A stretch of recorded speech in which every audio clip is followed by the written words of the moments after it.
Acompáñeme a esta parte. Es de suma importancia que el corazón sea inundado de la justicia de Cristo por la fe. Que el corazón, ¿por qué? Porque al final de cuentas, del corazón habla la boca.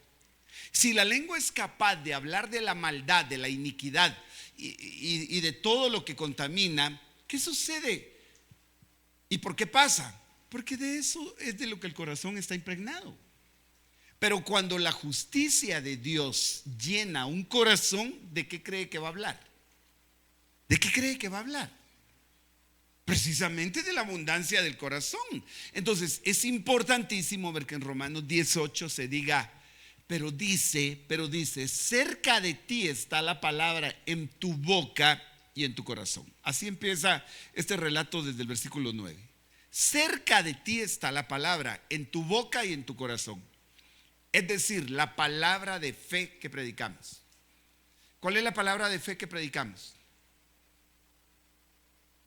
¿Quién es la palabra de fe que predicamos? Es que voy a cambiar la pregunta por ¿cuál? ¿Hacia quién? ¿Puedo yo hablar de alguien? Sí, ¿de quién hablo? De Cristo. Oiga, por favor, y oiga con un poquito de atención. No estoy diciendo que Cristo no sea Dios. Él es Dios. Él es el Dios que se hizo hombre. Y la Biblia dice que si alguno niega que Jesús vino así en carne, ese es un espíritu contrario, es un espíritu de anticristo. Él es el Dios que se hizo hombre. Estamos claros en eso. Pero si usted lo que oye o lo que habla simplemente es la palabra de Dios, sin Cristo de por medio, eso no provoca fe, aunque sigue siendo palabra de Dios.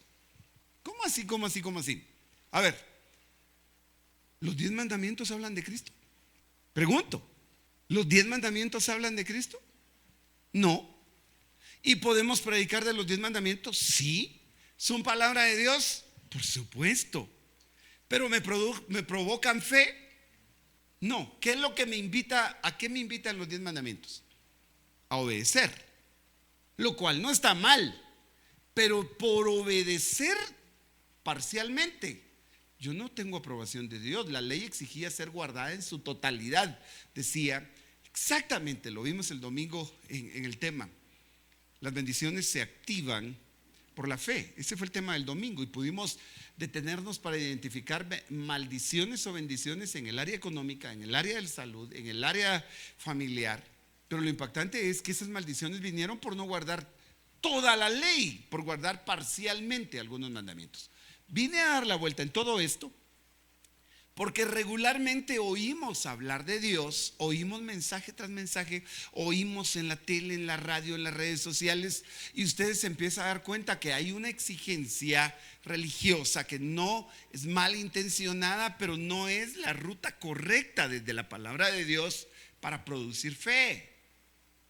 Porque el que logró guardar la ley, ¿para qué necesita la fe? Él ya obedeció. Tengo que recordarle que nadie la pudo guardar en su totalidad. Por eso vino el Señor Jesucristo a cumplirla y a guardarla. Pero partiendo de ahí, los 10 mandamientos sin Cristo no me generan fe, aunque son palabra de Dios. Por eso es que el pasaje tremendo de Romanos dice: la fe es pues por el oír, y el oír la palabra de Cristo.